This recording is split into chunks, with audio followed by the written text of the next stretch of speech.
চলে এসেছে। গজরাজ ধীরে ধীরে এগিয়ে আসছে। এই এগিয়ে পাগুলো একটু ভেজা ভেজা আছে, নিশ্চয়ই জল কাদা ক্রস করে এসেছে। এই আমার রিসোর্টের সামনে দিয়ে হেঁটে চলেছে। সামনে গেটের সামনে এসেছে।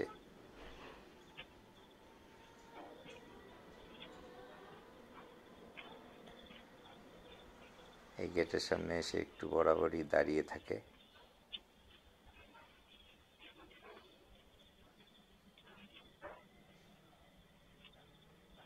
খাবার খোঁজেই ঘুরে বেড়াচ্ছে।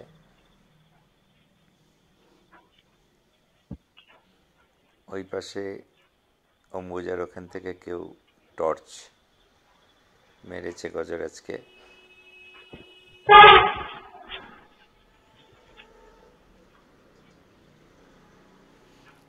বিরক্ত হয়ে গজরাজ শেষে আবার ফিরে চলে গেল।